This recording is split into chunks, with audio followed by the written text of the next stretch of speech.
Rafayel's third myth, Tears of Romirro, might just be one of the most beautiful myth Infold has created so far. And I'm not just talking about our ethereal beauty face of the game Rafayel, I'm talking about everything. The music, the cutscenes, oh my lord, the cutscenes, the outfits, everything was just so top tier and so majestic. Before I get started, I really want to acknowledge the hard work of everyone who brought this to life. I feel like we fawn over our boys, but we don't appreciate the people behind it enough. The creatives, the animators, artists, writers, the devs, the voice actor, they don't get nearly enough appreciation, and honestly, it's thanks to them that we get to enjoy this piece of art. They really brought this character to life, and man, I hope they get paid handsomely because oh my god, what a privilege it is to enjoy this piece of media. Before we start, you know what's coming. The usual disclaimer. I have to say it every time just in case it's someone's first time watching me. I'm not here to tell you how to think or how to digest the story. I'm just here to share my perspective and how I see it. And as clarified in the game, other love interests don't exist within the context of a specific myth. Each myth is its own contained narrative, which lets us focus on a story that's unique to that specific love interest. In this video, we're going to unpack how Tears of Romirro deepens the lore of Rafayel and MC, and how this myth fits into the bigger tapestry of the game's universe. So one of the major revelations that we got in this third myth is that it finally answers what happened after the end of God of Tides. It clears up a lot of questions, and as far as I know, since the game is still ongoing, these two myths are the only ones so far that are explicitly connected. The game is heavily implying that this is the continuation, that it's happening in the same universe, but just thousands of years apart. This is actually really important to note because with the multiverse structure in this game, things can get really confusing sometimes. So to me, unless the game is telling me straight to my face that a certain myth is a continuation of another, like what it's doing here in Tears of Romirro, or that it happens in a specific timeline, like when they mention in Relentless Conqueror and Lucid Dream that these took place on Earth in the main timeline. If they don't nudge me or spell it out, I treat it as a parallel, and the game literally says multiple times that time isn't linear in this universe. I know I mentioned this before. I talk about it pretty in depth in these two videos. I keep bringing it up because new players are always asking me how the myths fit together, especially after the release of this myth. I got a fuck ton of emails asking where the Sea of Golden Sands comes in. So here it is again. Do not try to force all the myths into a straight timeline. It's a multiverse, so every universe mirrors the others. It's not a straight timeline, it's a web. So in order to fully understand how these two myths are connected, let's start from the beginning of Tears of Romirro. This myth starts with a prophecy from the Tome of the Sea God. There shall be a lunar eclipse, and at the end of the third night, Romirro will be annihilated as it sinks below the ocean's wave. Romirro is described as humanity's last ark. This heavily implies that everything else had already been lost to the sea. So when the prophecy declares Romirro will be annihilated, it's not just the destruction of a city, it's the extinction of humanity, the final light extinguishing. The entire world has gradually submerged because the sea god had been sealed away for thousands upon thousands of years, causing the sea itself to turn black. And the one who sealed him, of course, is none other than MC herself, thousands of years ago in her previous life. The humans have abandoned their faith, throwing statues into the abyss, burning sacred texts, and discarding customs upheld for generations, because they believed the sea god had forsaken them. And the humans in the story are as fickle as ever. Even as they cast aside their worship, they never ceased fearing the Tome, because when the Tome foretells disaster, humans, afraid of what they cannot control, cling desperately to the one thing that promises certainty: prophecy. It's that fear that turned everything upside down for MC.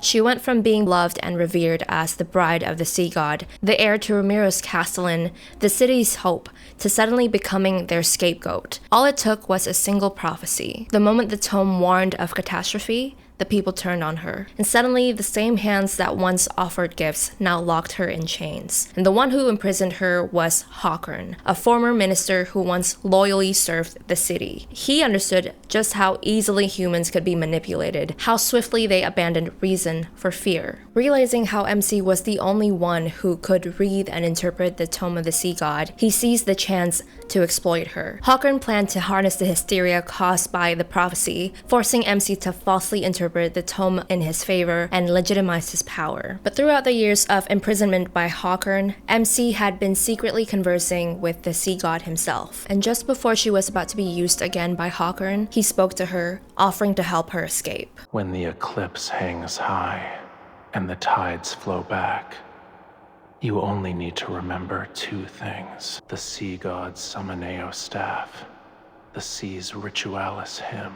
When the time comes, I will answer your call. One consistent thing in every myth is that MC is always driven by her fierce desire for freedom, her will to live. In Tears of Romirro, this drive compels her to blindly trust a voice she couldn't even be certain belonged to the sea god or not. But because of her desire to live, and honestly, she's got nothing to lose, she listened and followed every instruction without hesitation. She sang the sea's Ritualis hymn and she felt his presence as he shielded her, repelling those who tried to stop her until she felt compelled to leap into the sea. And beneath the endless waves, she finally found him, the sea god who had been sealed away for tens of thousands of years. She came face to face with the owner of the voice that had been speaking to her through all those years of captivity. She helped free him, shattering the runes, blissfully unaware that she was the one who'd sealed him there in the first place. And after countless years of silent waiting, the last sea god finally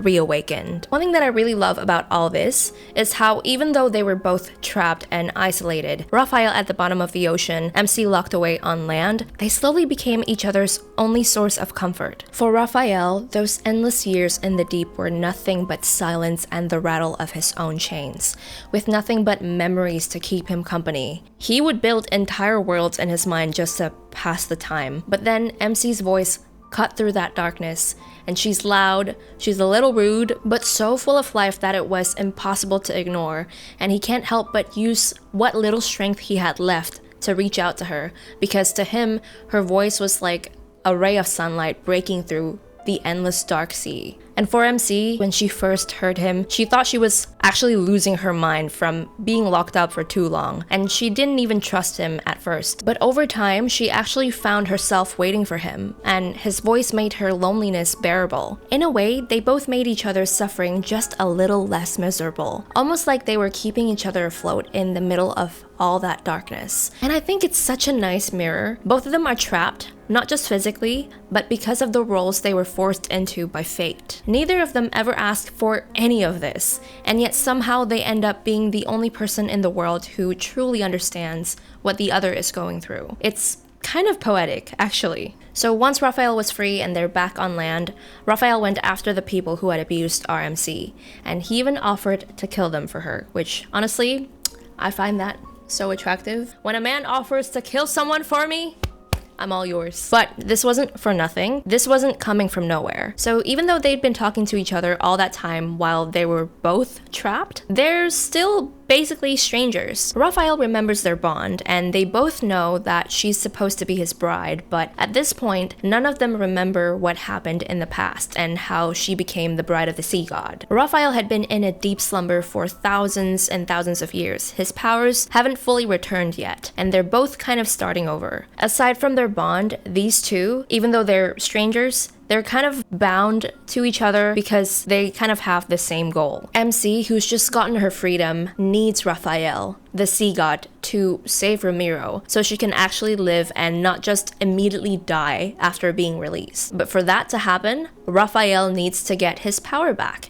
And to regain his power back, he has to follow the prophecy. Lemurians who seeketh absolute power, combat the treacherous tides, dive into the deep for pearls, find a true love. This incomplete prophecy is what kind of started it all in this myth. Later, we're actually shown what the full version of the prophecy is, and if you remember, this was also teased way back in the Sea of Golden Sands myth, which was released more than a year ago. So it's all been building up to this. But yeah, this incomplete prophecy is the thing that pushes them together, leads them to uncover their past lives, and eventually rekindles their forgotten love. And at the same time, it totally dooms them. This is how their bittersweet story starts in this myth. It didn't begin as some fairy tale romance. It was just two people with their own agendas tangled up in prophecy, and both just trying to get by. And speaking of prophecy, one of the things Rafayel needs to do to get his power back is reforge his trident. To do that, he has to enter the tomb of the sea god. And this is where things get really interesting. The tomb is watched over by 33 statues of the previous sea gods. And these statues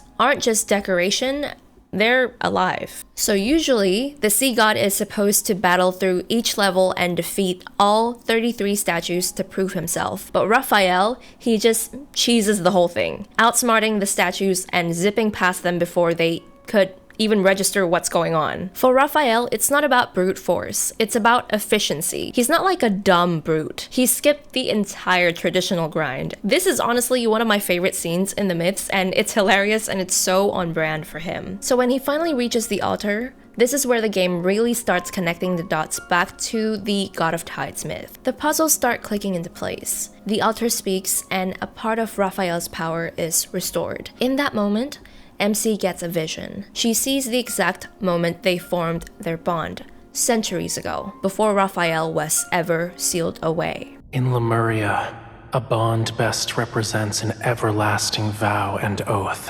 When you offer the sincerest form of worship from the depths of your soul, my soul will be branded with your mark. She recovered a part of her memories from her previous life. The reason she's the bride of the sea god, the reason her name showed up in the tome, it all goes back to this Lemurian covenant. This covenant is also the reason why Rafayel could even communicate to MC while they were both trapped. And once a bond is formed, it shall never disappear. No matter where you are or what form you take, I will always be able to find you and recognize you. This bond transcends lifetimes. Even when they don't remember, they're always tied to each other. Even though Rafayel has been in slumber for thousands and thousands of years, and MC is no longer her previous self from the God of Tides myth, he's still able to find her and talk to her, because they're always connected. So while MC is only learning about this Lemurian covenant now, Rafayel has known about it all along. He just never told her, because this bond means she can command him and he can't go against her will.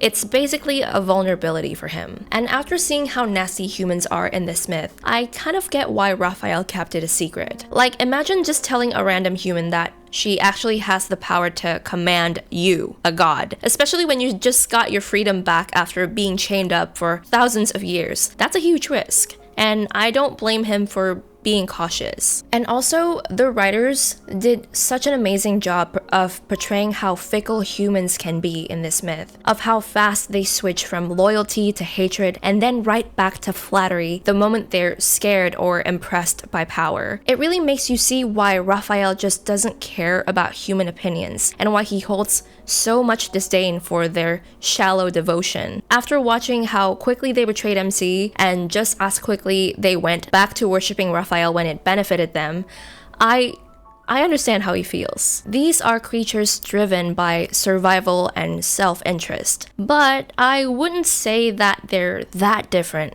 from Lemurians, and I'll get into why I think so. But first, I want to talk about their bond, the Lemurian covenant they formed thousands of years ago in God of Tides. The mark that they have, their bond, it's easy to look at that mark and just see it as a romantic symbol, like a sign of eternal bond or love. But if you look at what's really going on, and if you go beneath the surface, it's not just a mark of love or affection, it's a rite. It's a ritual. It's a sacrificial covenant that binds the sea god to his bride. So MC actually learns the truth about this during that moment when she's captured by Hawkern again. This is where he finally admits that his true goal is to revive Lemuria. And I'm not going to talk that much about him because honestly he's basically an overly ambitious side villain who's actually a Lemurian and ends up turning himself into a Frankenstein sea monster out of pure desperation. Although I did think it was interesting that he's the only Lemurian who still remembers Lemuria. I even suspected he was Elder Amund for a second, since Amund was obsessed with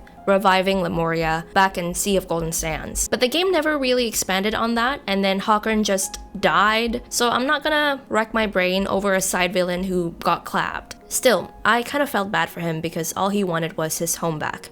But anyway, in that room, Hawkern basically helps MC put together the puzzle pieces of her past. Finally helps her understand the true nature of her bond with Rafayel and the role she plays as the sea god's follower. He shows her another fragment of the sea god's tome, a smaller piece that broke off from the larger stone tablet. And that fragment actually contains the full prophecy, the complete version, which also shows up in a future parallel, Sea of Golden Sands, which I mentioned before. This is how the prophecy goes. Find a true love. When blessed with a true love's kiss, claim her heart by your own hand. A heart pure, flawless, and filled with love. Best offering a Lemurian can receive. And then Håkon says, if the sea god wants to reclaim his power, he needs more than true love. True love is just a stepping stone to him. This is why I see that mark as a ritual. When Rafayel tried to go to the tomb on his own to reforge his trident to get his power back, the stone guardian wouldn't let him because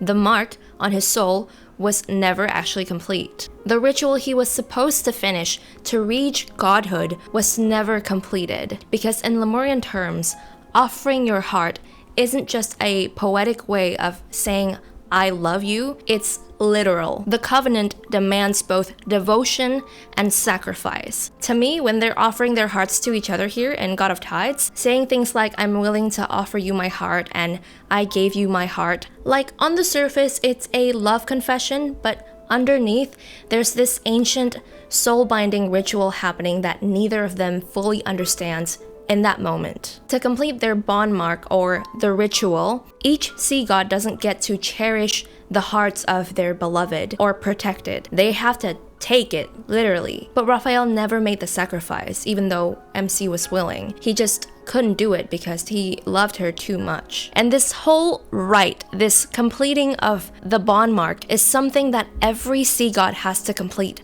to ascend to godhood. All 33 of those sea gods, the ones represented by the statues in the tomb, they've done it. They each found their true love, received love from their one devout follower, and then killed them during the sea god ceremony. This is how they ascended to godhood, lived almost immortal lives, and this is how they've protected Lemuria and kept its flame alive until they eventually perish and a new sea god was born. But the last incarnation of the god of the sea, Rafayel, instead of doing what he was supposed to do, fulfilling his duty to keep Lemuria alive, he did something different.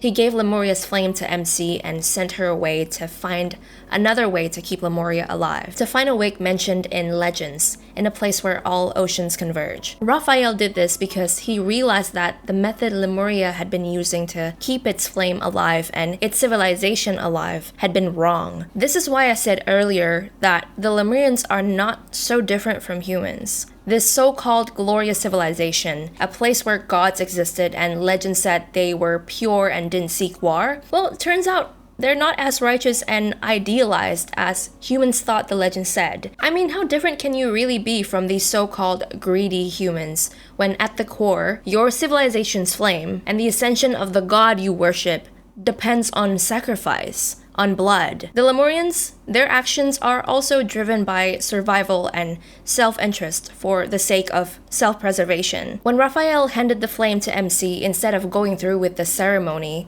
the Lemurians freaked out, claiming they'd been deceived. Yes, they did not know what the sea god ceremony really required, since it hadn't happened in thousands of years and no one alive had witnessed the last one except for maybe Amund. But let's be real. If they had known, they would have absolutely gone ahead with it. There's no way they would let their civilization crumble and willingly die. This is why, at the end of the day, I think Lemurians aren't so different from humans. When survival is on the line, even the purest society is willing to put someone on the chopping block. And that's what makes Rafayel different. Instead of following the same old cycle, sacrifice, ascension, repeat, he chooses to break the chain. He refuses to become just another sea god and follows the prophecy blindly. In my opinion, the Tome calls him the last god of the sea because he's the first to actually question the cost of their so-called glory and try to change the fate of both Lemuria, and himself. And he's done this in all his incarnations, in every one of his myths. This mindset,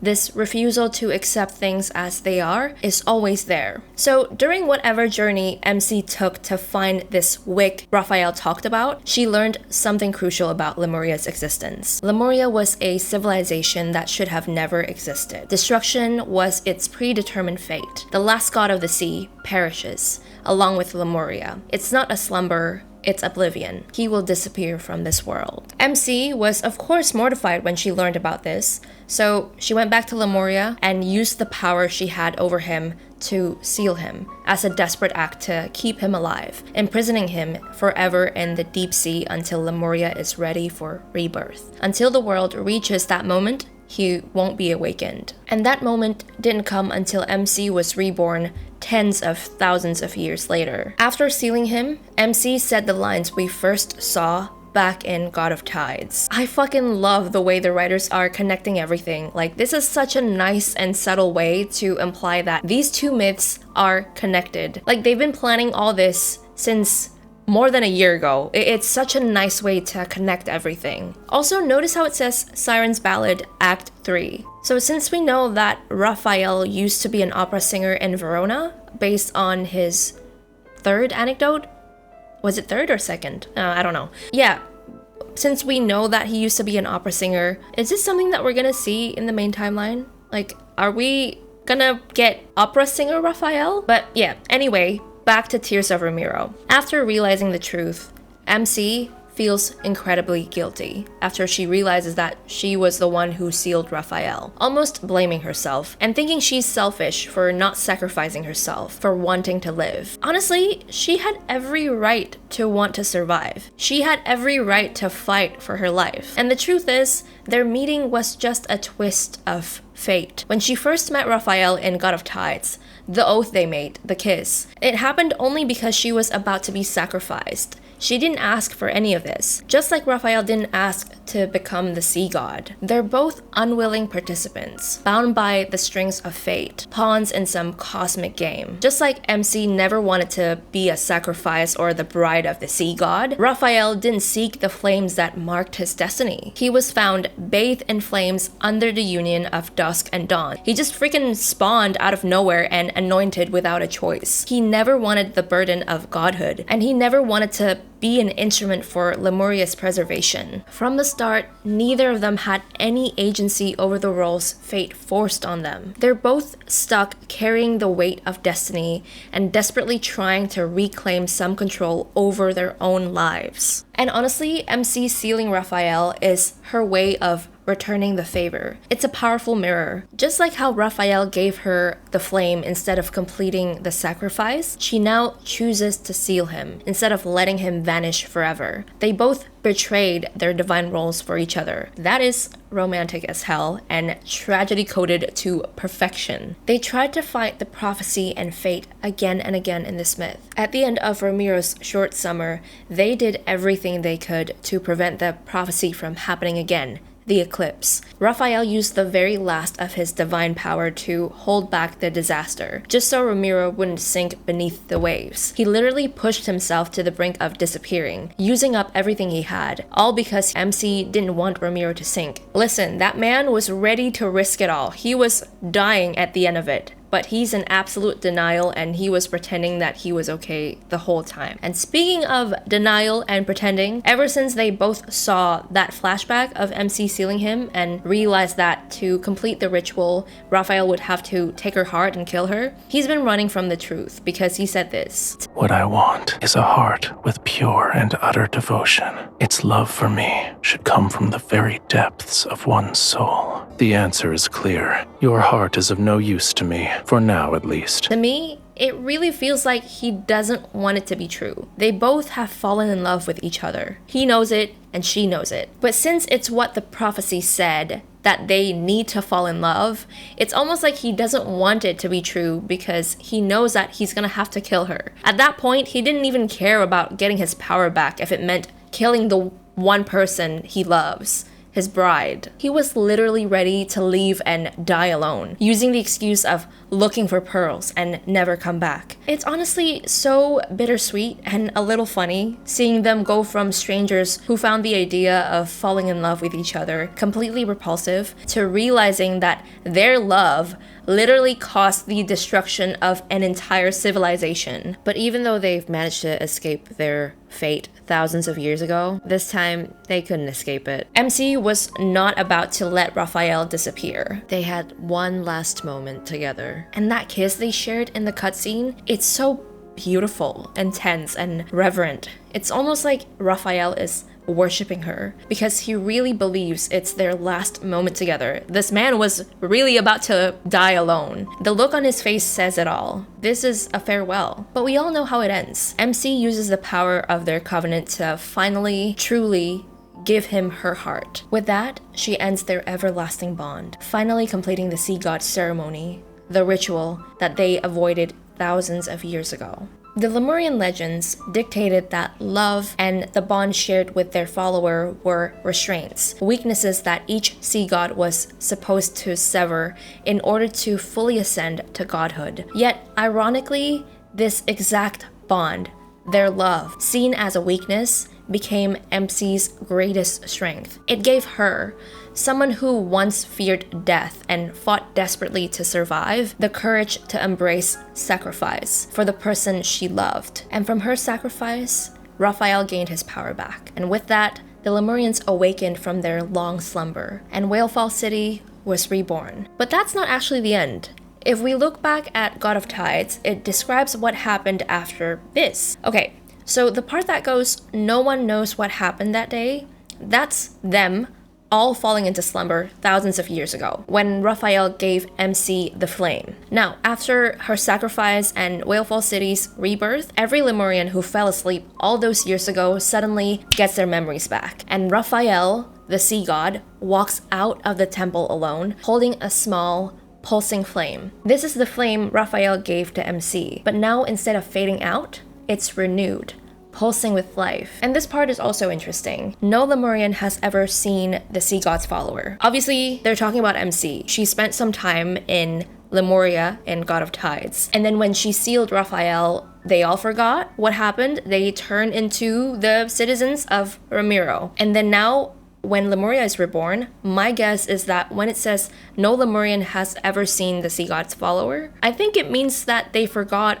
all the time they spent with MC as a human in Romirro. You know, all the time they almost sacrificed her and worshipped her as a sea god's bride. Like, their memories of her are just gone. Now, let's move on to the next one. They're gone. Whereabouts unknown. Only many, many years later, after the god of the sea has perished, when the kingdom has sunk to the depths of the ocean, a rumor begins to circulate in Lemuria. The god of the sea had lied to the deep sea for his beloved. So this part, it's talking about the far future, after the last incarnation of the sea god, Rafayel, has perished. We don't know exactly how far ahead this is, but since the statues of the previous sea gods mention that they live almost immortal lives after ascending, this has to be tens of thousands of years after the rebirth of Lemuria. As for what this lie is, I'm not entirely sure, but to me, it feels like the game is saying that after the last sea god perishes, only then do the Lemurians finally learn what their god actually did during the sea god ceremony thousands of years ago, before they were reborn. Because as the story says, no one knows what happened that day. But also, this line right here, notice how it's written, when the last god of the sea perished. It didn't say that Lemuria perished. Lemuria remains, and it didn't perish with him. So I think this is because of MC. She's an inexhaustible source of energy, a literal cosmic being. By sacrificing herself and becoming their flame, the Lemurians did not need a sea god to keep sacrificing anyone. That's why Rafayel is the last god of the sea, and why Lemuria survived even after he was gone. Well, that's just my take on it. I could be wrong, but I feel like that makes sense, because why would Lemuria remain when the sea god perished? The only explanation would be it's because of the flame that kept burning. It's MC. It's MC's essence. She's an inexhaustible source of energy. Also, I just want to say, with what we know now about Lemuria using sacrifice to preserve its civilization, it's giving Philos from Xavier's Shooting Stars myth. They feel very similar to me. Both are bad, but I actually feel like Lemuria is a bit more messed up because it feels so intimate. It requires both the god and their chosen follower to genuinely fall in love, only for the god to end up killing them. It's like the whole ritual is built to test whether a god can handle mortal emotions like love and not let that love rule them. Remember how in God of Tides, the kid said the god needs to receive a heart from a human because it's the most sacred offering a sea god can receive? This is just my take, but I think there's more to it than that. The more I sit with it, the more I think that this is a test of detachment, of supremacy. The divine is supposed to be above everything, above longing, above pain, above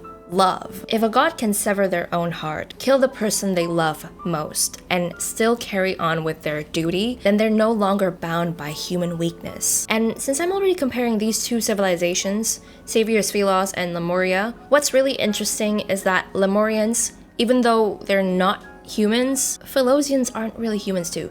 But anyways, they're different, but they share the exact same existential fear as Philos. Both civilizations are obsessed with preserving themselves indefinitely to defy death and impermanence. They build rituals and mechanisms specifically for that purpose, to sustain themselves eternally. A similar thing is also happening in the main story, right? Like Ever trying to achieve immortality because they don't want to face death. There's this ongoing theme of just living things fighting the cycles of nature, fighting death. Right now, there's still so many loose ends and unanswered questions when it comes to Rafayel's lore, even though we've got a lot of answers in this myth. But one thing that is really clear is that it's really obvious that the sea god is a separate entity. In the sea god ceremony flashback, Rafayel almost took MC's life because he lost control for a moment, which means when Hawkern said, akin to how a starving person seeks food, ripping out your heart is the sea god's natural instinct. He meant it literally. It's a natural instinct for the sea god to just take their follower's heart to ascend to become a proper god. Based on how Rafayel almost killed MC, it probably means that all the previous sea gods, all 33 of them, most likely involuntarily killed their beloved because they lost autonomy over their body. And Rafayel somehow managed to take back control. How come he's able to do that? How come he's the one that could take control of his body back, even for a moment?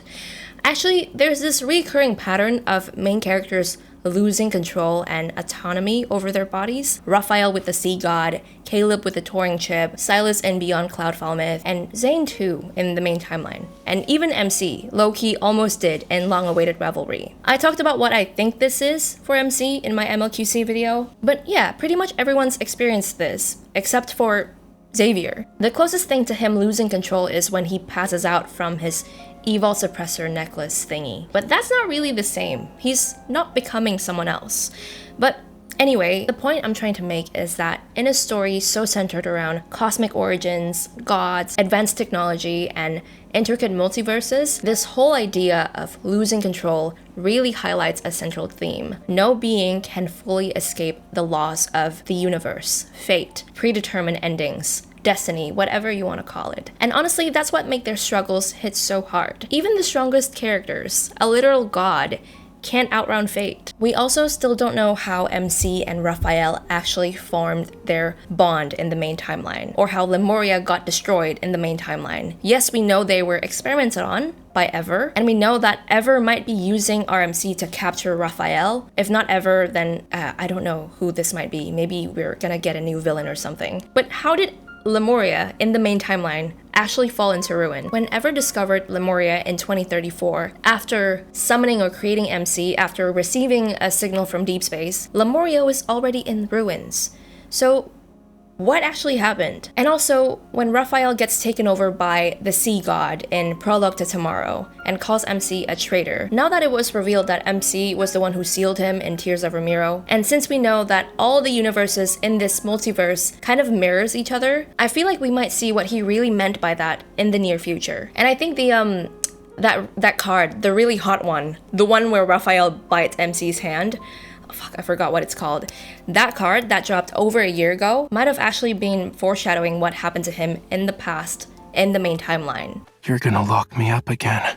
You're with them, I just know it. I won't fall for it again, not this time. And another thing, in this myth, in Tears of Romirro, Raphael never found the pearl, the one mentioned in the Tome of the Sea God. It's not the ring MC gave him, so where is it? Is it this? Is it his tears? And since all the universes in this multiverse mirror each other, that means every universe that has Lemuria and the Tome and Raphael as the last sea god, there should be a pearl too. So in the main timeline, is this the pearl? We still have no idea what this thing is. Yeah, there's still so many questions and loose ends and things left unanswered, but as always, as I always say, that is a good thing. That means we have a lot to look forward to. And I just really, again, want to applaud the writers for how meticulously they've planted everything and planned it out. When you look at it from a bird's eye view, it's not chaotic or random at all. Things actually make sense, and it just shows how much care and attention went into the world building and the story. It is so satisfying seeing everything fall into place, and it just goes to show how we need to trust the writers more to guide us through the story and approach the story with curiosity and an open mind. But even though the writers are being really vague about a lot of things, they are being kind of clear about one thing, and my gut is telling me that the next big reveal is gonna tie back to the Island of Songs. That is the birthplace of Lemuria and maybe the key to understanding how the very first sea god came to be. They teased it in both Tears of Romirro and Abyss Walker, but they never really cracked it open for us. What I'm really hoping for is that we finally get the story of who or what the original sea god was and how far their influence actually reached. Because if you actually listen to that creation myth Raphael shares, his scales becoming stars, his bones transforming into whales that carry the sun, moon clams measuring time, coral bridges to the netherworld, it feels way bigger than just the ocean. The sea god's body literally becomes the fabric of the world. Sky, time, life, even the realm of the dead. It almost feels like the sea god isn't just a god of the sea. Well, we'll find out what he actually is eventually. There's really no true evil in this myth. At least that's what I think. Hawkern, the side villain, did all that because he just wanted his home back. He got screwed over by two people who couldn't fulfill the roles fate forced on them. MC and Raphael honestly never even asked to be in the positions that they're in. It's a fucking mess, everyone suffers, and it's just pain. But I enjoyed it though, and I know you enjoyed it too. Don't even try to deny it. I know you live for the angst, you sick fucks. We are the same. But in all seriousness, Infold really stepped up their quality with this third myth, and I just hope they keep this energy going for all the future myths. And that brings us to the end of this video. Everyone's lore is getting even more jumpy than before. Honestly, it's frying my brain a little bit, in a good way of course. I hope you guys enjoyed this video. Please leave a like if you want and consider subscribing if you enjoy my content. And thank you so much for watching. I'll see you in the next video. Bye.